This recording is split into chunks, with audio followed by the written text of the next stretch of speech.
Pedro Sánchez ha marcado un antes y un después en la historia política de España. Es cierto que Pedro Sánchez va a pasar a la historia, no como a él le gustaría, pero es parte de la historia reciente de este país. Y espero que en un futuro los estudiantes puedan entender y analizar cómo una de las naciones más prósperas de Europa poco a poco fue cavando su propia tumba. Pedro Sánchez no es el problema de España. Esto es muy importante que lo entendamos. Pedro Sánchez es una consecuencia de un sistema totalmente desgastado. Un sistema que tuvo su razón de ser en el momento de la transición, en un momento en el que se necesitaba que los partidos tomaran el liderazgo de la nación. Eran muchísimos los retos que se tenían durante la transición. Teníamos que dejar atrás una dictadura y tenemos que reconciliar una población que estaba dividida y enfrentada. El sistema político que se montó en ese momento tenía toda la razón de ser del mundo y dio extraordinarios resultados, porque logramos avanzar hacia la democracia sin tener que llorar víctimas mortales y sin tener enfrentamientos civiles. La transición española ha sido ejemplar para el mundo, pero está completamente agotada y caducada. Si como sociedad no entendemos que tenemos que cambiar muchísimas cosas en este país, es muy probable que volvamos a caer en un futuro Pedro Sánchez de izquierda o de derecha. Pedro Sánchez es un síntoma de una sociedad desgastada, una sociedad polarizada y dividida. Pedro Sánchez es la consecuencia de un bipartidismo que se ha ido intercalando entre izquierda y derecha y se ha dedicado a robar y a saquear y a reírse de los ciudadanos. ¿Cómo es posible que hayamos sacado a un partido popular por casos escandalosos de corrupción y hayamos terminado en un Pedro Sánchez? Y si nada cambia en este país, es muy probable que volvamos a tener otro partido corrupto en el gobierno. ¿Cómo es posible que el Partido Popular y el Partido Socialista sigan aún monopolizando la mayoría de los votos en este país? ¿Cómo es posible que después de todos los escándalos de corrupción que afectan a unos y a otros, sigan dominando en las encuestas y sigan alternándose el poder de una forma tan descarada y grosera? El primer cambio que hay que hacer en este país es quitarle el poder a los partidos políticos y comenzar a elegir a nuestros representantes de forma nominal. Tenemos que elegir a nuestros representantes por nombre y apellido y no por el color político que representan. En la Comunidad de Madrid elegimos más de 50 diputados para que nos representen en el Congreso de los Diputados. Pero realmente ninguno nos representa, ninguno es nuestro diputado. Ellos le deben lealtad a su partido. Y no lo digo de una forma metafórica. Los partidos políticos, sin ningún tipo de rubor, obligan a sus diputados a defender la disciplina de partido. Como a ti se te ocurra votar en contra de una propuesta descabellada de tu partido, te enfrentas a sanciones económicas e incluso a ser expulsado del partido. Esos 50 diputados que nosotros enviamos al Congreso de los Diputados realmente representan a sus partidos políticos y van a hacer lo que ellos le digan, porque saben que su reelección depende del secretario de organización del partido, no de los ciudadanos que la apoyan. Por desgracia, los ciudadanos nos vemos abocados a votar rojo o azul. Porque si no votamos azul, es muy probable que los rojos consigan el poder. Y si no votamos rojo, es muy probable que los azules consigan el poder.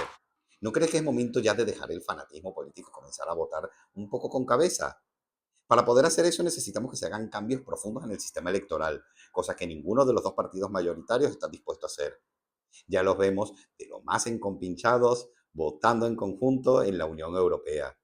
Y ya vemos cómo Alberto Núñez Feijóo está totalmente desesperado porque vuelva el Partido Socialista Bueno. Un Partido Socialista Bueno que jamás ha existido, pero él sueña y anhela con que vuelva ese Partido Socialista Bueno. Él de verdad necesita mantener vivo el bipartidismo que existe en nuestro país.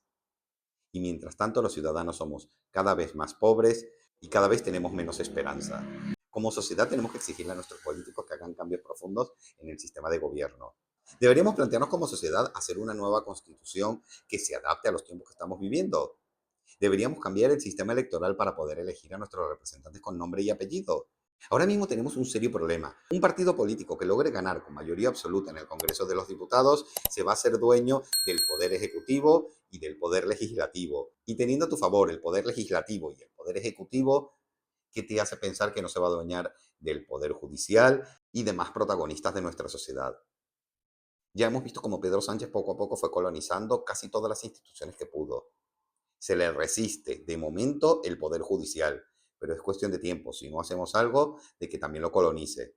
Y una vez que tenga el poder absoluto, ¿cómo hacemos los ciudadanos para poder salir de un gobierno corrupto que nos ha traicionado? ¿No deberían existir mecanismos legales para que los ciudadanos podamos exigirle al presidente de gobierno que convoque elecciones? Ahora mismo, la única posibilidad de sacar del poder a un gobierno corrupto es que la oposición haga una moción de censura. Si el partido político que gobierna lo hace con mayoría absoluta, vamos a tener que tragarnos 4 años de un gobierno corrupto. Vamos a tener que esperar a las próximas elecciones para poder exigirle al presidente que rinda cuentas. Los ciudadanos ahora mismo estamos completamente abandonados por la política. Y lo peor de todo es que no paramos de pelearnos los unos contra otros como si esto se tratase de fútbol. De hecho, he visto aficiones rivales de fútbol mantener relaciones mucho más amenas y amigables de la que llevan los seguidores del Partido Popular y del Partido Socialista. Si no comenzamos a replantearnos qué va a pasar después de Pedro Sánchez, es muy probable que nada cambie. Es muy probable que la inflación siga su curso. Es muy probable que los ciudadanos cada vez paguemos más y más impuestos, cada vez seamos más y más pobres. Las líneas rojas que ha cruzado el presidente Pedro Sánchez no van a volver a retraerse si no hacemos cambios profundos en nuestra sociedad. El sistema político que tenemos está diseñado para que no pueda llegar a la presidencia un Milei, un Bukele, una Giorgia Meloni.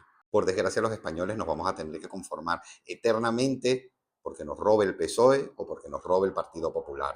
Este verano se va a antojar bastante convulso. Creo que es momento para que todos como sociedad reflexionemos y le exijamos a nuestros representantes o los que dicen ser nuestros representantes que se hagan cambios profundos en el sistema político español. Si no lo hacemos ahora, vamos a estar condenados a una alternancia de partidos corruptos. No voy a alargarme mucho más, simplemente quería dejar esta pequeña reflexión mientras me voy de vacaciones. Vamos a hablar en profundidad sobre este tema cuando volvamos del verano y estemos ya recuperados. Por lo demás, muchísimas gracias por haber llegado hasta aquí y nos vemos en el siguiente escándalo.